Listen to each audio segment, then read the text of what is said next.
Hai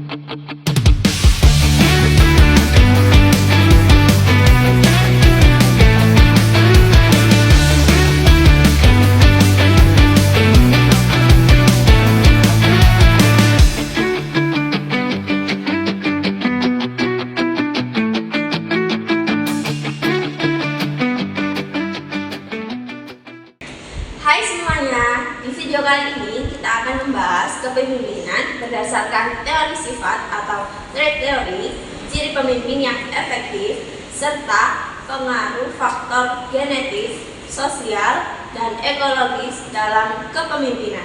Let's go! Menurut Ralph Stockdale, tokoh penting dari trait theory, kepemimpinan itu dipengaruhi dari sifat-sifat pribadi manusia. Di antaranya yaitu yang pertama ada kepercayaan, keberanian, kecerdasan, dan karismatik. Artinya pemimpin itu lebih menonjol dan memberikan hal pembeda dari orang lain.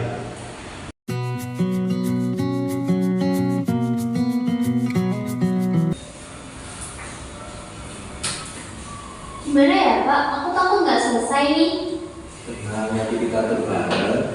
Aku sudah menyusun rencana kok. Nanti kita evaluasi tiap hari. Oke, baik Pak. Dari adegan tadi terlihat kepercayaan diri dan kemampuan komunikasi adalah bagian dari trait theory. Menurut Robert House mengatakan pemimpin yang efektif adalah pemimpin yang punya visi yang jelas, bisa memotivasi anggota timnya, serta membangun hubungan interpersonal yang kuat. Menjadi seorang pemimpin juga dituntut untuk tegas, adil, dan bisa menyesuaikan gaya kepemimpinannya dengan situasi perusahaan yang dihadapi saat ini.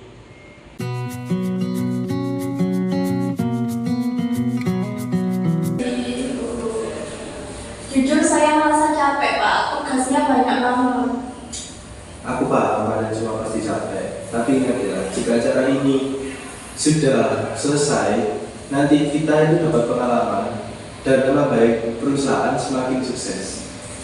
Saya juga merasa capek sih Pak. Gak apa-apa, nanti kita jalani bersama.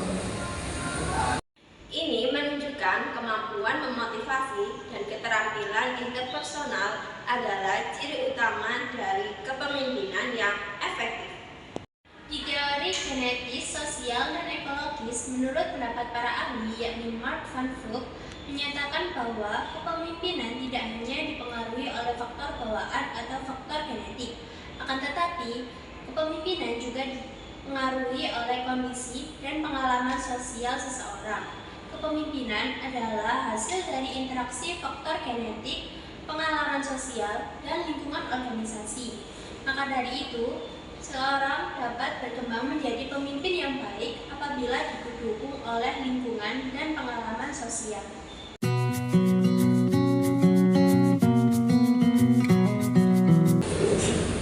Bagaimana Bapak bisa menjadi terbiasa untuk menjadi pemimpin yang baik di dalam sebuah organisasi? Kalau menurut saya pribadi sih, soalnya saya dulu tuh sering ikut organisasi, kemudian lingkungan juga mendukung saya buat aktif. Berarti lingkungan juga sangat berpengaruh ya Pak? Ya, lingkungan yang positif itu berpengaruh buat kita untuk berkembang. Dari adegan tadi menunjukkan bahwa pengaruh sosial dan ekologis dapat membentuk kepemimpinan. Dari video tadi dapat kita simpulkan bahwa kepemimpinan dipengaruhi oleh sifat bawaan, trait theory, ciri pemimpin yang efektif, dan faktor sosial, genetis, dan ekologis. Semua faktor ini dapat membentuk seorang pemimpin. Jadi, kepemimpinan bukan hanya soal bakat, tapi lingkungan dan pengalaman. Sekian dari kelompok kami, mohon maaf jika ada salah kata. Wassalamualaikum warahmatullahi wabarakatuh. Bye-bye.